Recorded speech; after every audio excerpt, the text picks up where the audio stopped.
Hello and welcome to the video review of X-Men Toybiz 1994 Morph. And yes, I do have a bouncer in the background. This is shot maybe 5 minutes after my first review, which was not very good. I did not go over the articulation. And real quick, I will do an articulation video on him. Not Morph, but the Big Daddy, as well as the other ones I have. NECA figures, I don't like to move if I don't have to because of the fragility. Sorry, I'll hold the camera still. Because of the fragility of their joints. A lot of people probably will not do the same thing. They'll probably like to pose them around. And Morph is really hard to stand. His legs are a little loose. He is not in the best quality, but he's still in fairly good quality. I know that makes no sense, but anyways, moving on to Morph here. He is the 1994 Toybiz. This is where my tongue stops working and everything. If anybody knows that reference, post in the comments. But he does have this little black spot on his forehead.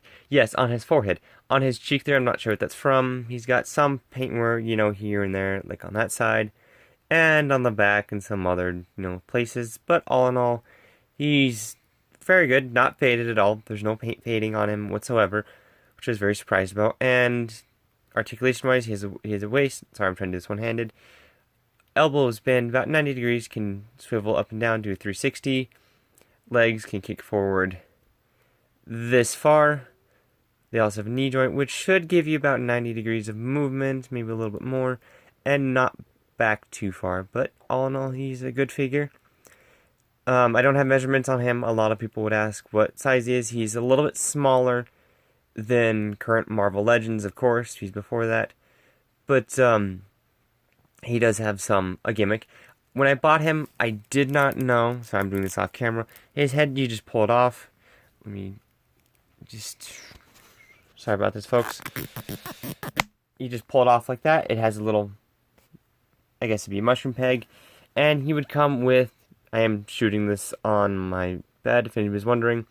This table, I'm not sure where it came from. Pretty sure someone's going to ask. If not, oh well. He came with three other heads. Sorry about that. 3 other heads came. I cannot speak right now, so this video is probably not going to be uploaded. I'm probably just going to delete it and start again. My camera would focus. There it goes. He had this head sculpt, a Wolverine head sculpt, the Toybiz Wolverine head sculpt without the mask, Cyclops head sculpt, and then the evil morph. My lord, I cannot speak. Evil morph head sculpt, I guess you will, or interchangeable head, and that's how he would do his morphing. Let me put it back on his body, off camera here. I do apologize for this. I'm hoping to get a camera stand soon, hopefully. In between jobs right now, things are strapped financially, but, I have Vita games holding up my table here, so it's level-ish. This leg is a bit loose. I'm not sure how you can see it. It's a bit floppy, but he'll stand just fine. I don't really have any articulation. Yes, I don't have any articulation. I don't really have any accessories for him. I just bought him a week ago. I did buy the Toybiz Mojo from around the same time as him. And I do have the X-Men Shapeshifter Juggernaut coming in the mail as well. I do apologize for the sniffling and the way my voice sounds. I do have a sinus infection. It's not a cold. But, he's a beautifully done figure. And for his age, I paid $9 for him. He's fairly cheap.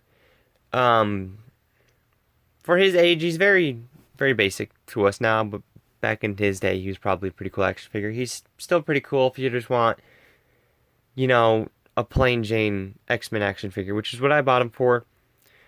I've not really been into X-Men. I'm into Marvel Legends, as you can kind of see up on my shelf there. I'm not sure how well you can see it. I do have the Jackal, the Toybiz Red Skull. I do have the Proxima Midnight there. And behind all my NECA figures in the back, you'll see the Build-A-Figure Ultron.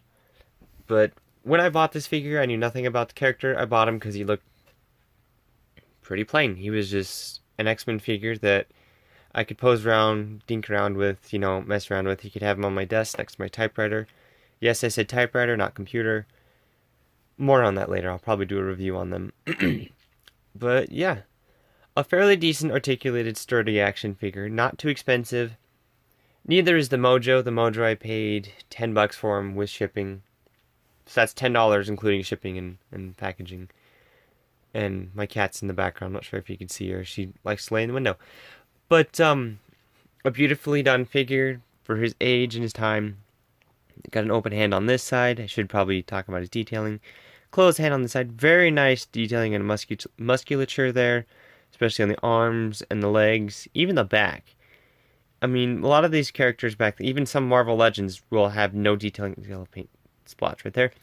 A lot of them won't have this detailing on the back, and it is actually fairly well sculpted in there, fairly deeply on the figure, so you don't have to worry about scraping it off. Got some paint around his elbows there, but if you can find Morph, I'd pick them up. I wouldn't go over $10 for them. If they start charging more for that, I would start looking for other ones. Not to sound, you know, penny pinching or anything, but he's a great figure for a cheap price. Very nicely articulated, very nicely detailed. Even his hair.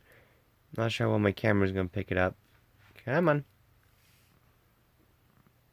Even his hair has some nice detailing and paintwork in there. And his face, if you can get over the goofy look of the original Toybiz characters. Come on, focus.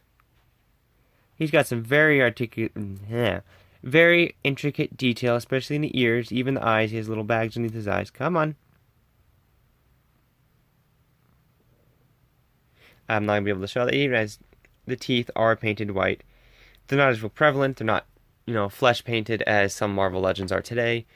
And, for his price and his age, is a pretty good figure. I don't mean to ramble on here. I do apologize. This is Prussian Knight with the review of the 1994 X-Men Toybiz Morph action figure, and I will be doing more Marvel reviews probably sometime.